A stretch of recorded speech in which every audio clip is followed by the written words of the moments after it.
Chers auditeurs, bonjour. Ravi de vous retrouver à nouveau sur Digital Mag, le média 100% digital.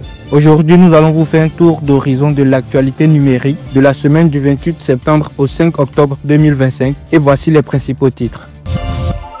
232 services publics digitalisés. ST Digital inaugure son data center de Tier 3 à Grand Bassam. Uber quitte la Côte d'Ivoire après 6 ans d'activité. Le logiciel d'état civil de l'ONESI déployé dans le Guémont et le Cavali. La SNDI forme les chefs traditionnels, les jeunes et les femmes du monde rural aux usages numériques à Katiola et Feke. 232 services publics digitalisés. Au cours d'un atelier portant sur la cartographie des e-services déployés par l'État, le 2 octobre 2025 à Grand Bassam, le ministère de la Transition numérique et de la digitalisation a annoncé la digitalisation de 232 services administratifs publics. Cet atelier a réuni les représentants de plusieurs ministères, structures privées et publiques, ainsi que des experts du secteur numérique. Cette digitalisation des services publics s'inscrit dans le cadre du projet d'accélération digitale en Côte d'Ivoire, PATI, cofinancé par la Banque mondiale.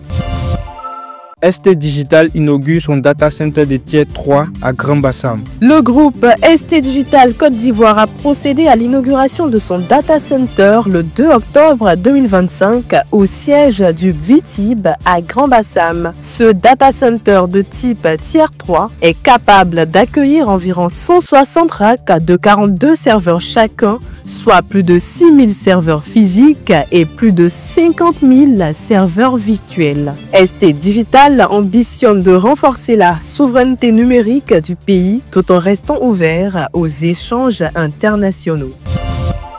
Uber quitte la Côte d'Ivoire après 6 ans d'activité. Après 6 années passées sur le marché ivoirien de la mobilité urbaine, le jeudi 25 septembre 2025, l'entreprise américaine de véhicules de transport avec chauffeur VTC Uber a annoncé son retrait de la Côte d'Ivoire. Selon le message adressé à ses utilisateurs, Uber évoque ses regrets pour les désagréments que ce départ précipité pourrait causer, sans toutefois préciser les raisons de cette décision.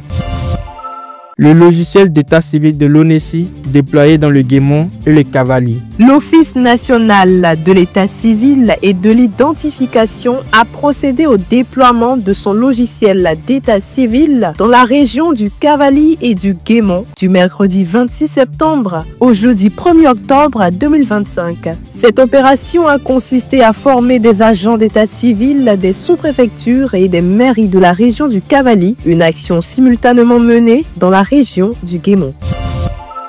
La SNDI forme les chefs traditionnels, les jeunes et les femmes du monde rural aux usages numériques à Katiola et Feke. La Société nationale de développement informatique SNDI a organisé du 29 septembre au 3 octobre 2025 un séminaire de renforcement des compétences numériques des chefs de village, des femmes et des jeunes à Katiola. Cette formation comprenait des ateliers pratiques en sécurité numérique, leadership, employabilité, insertion professionnelle, intelligence artificielle et initiation à l'informatique. Ces séminaires de formation avaient pour objectif de réduire la fracture numérique et de promouvoir l'inclusion numérique en Côte d'Ivoire.